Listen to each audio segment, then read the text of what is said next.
Mapagyamang buhay po mga kamundo, ayon po sa lumang gabay na pinagtibay ng sinaunang lihim na karunungan at kaalaman ng mga sinaunang Asyano, ang mga taong ipinanganak under the birth year sign of dragon ay sumisimbolo ng proteksyon at tagumpay. Karamihan o halos lahat po ng mga taong ipinanganak under the birth year sign of dragon ay nagtataglay ng malawak na pangunawa at pagmamalasakit. Mga kamundo, lagi niyo po itong tandaan. Ayon din po sa lumang gabay, ang mga taong ipinanganak under the birth year sign of dragon ay likas na matulungin. Kung minsan sumasama ang kanilang loob sa mga taong gumagawa sa kanila ng hindi maganda. Ngunit ang mga taong gumagawa sa kanila ng hindi maganda tapos lumapit sa kanila at tumingin ng tulong, hindi nila ito may paghihindian at bibigay nila o tutulungan nila sa abot ng kanilang makakaya sapagkat yun po ay bahagi ng kabutihan ng kanilang kalooban. Sumasama lang po ang kanilang loob ngunit hindi po sila mapagtanim ng galit. Ayon din po sa lumang gabay, karamihan sa mga taong ipinanganak under the birth year sign of dragon ay likas ang pagiging mapagpundar. Karamihan po sa kanila ay mahilig magpundar ng lupa, sasakyan at bahay, maging sa negosyo. Ayon din po sa lumang gabay mga kamundo, karamihan po sa mga taong ipinanganak under the birth year sign of dragon ay madaling magtiwala, lalong-lalo na kung pinakitaan sila ng kabutihan. Bagamat minsan ay meron silang pagdududa sa isang taong nakakaharap nila, pinagbibigyan nila ito sa ngalan ng pakikipagkapwa. Ngunit mga kamundo, kwidao, paalala lang po na tayong mga tao, tayong mga mortal ay lahat laging may hangganan.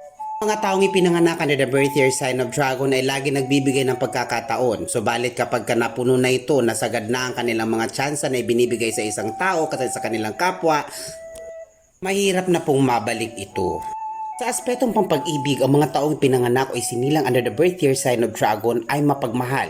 Buong puso sila kung umibig, kung kaya naman kayo po ay pinapayuhan ng inyong lingkod na kung ang inyong kabiyak ay isinilang under the birth year sign of dragon, tiyakin ninyo na sila inyong iibigin din ng tapat sapagkat buong katapatan nilang inialay ang kanilang pag-ibig sa kanilang minamahal o iniibig. Din po sa lumang gabay, ang mga taong pinanganak under the birth year sign of dragon ay hindi pwedeng pagtaksilan sapagkat kapag sila ang pinagtaksilan, ang mga pasakit na kanilang tinamo kapag sila ay nakabangon, ang mga pasakit na kanilang dinanas ay doble-doble pang dadanasin ng mga taong nagbibigay pasakit sa kanila kapag sila ay nakabangon o naka-move on. Lagi po natin tandaan ang ibinabahagi po ng inyong lingkod, mundo at karunungan ay mga gabay po lamang sapagkat batid naman po nating lahat na tayong Diyos lamang ang siyang saksi at siyang makatwirang hahatol o hukom sa mga landasin ng buhay na ating tinahak alinsunod sa inulman nating kapalaran.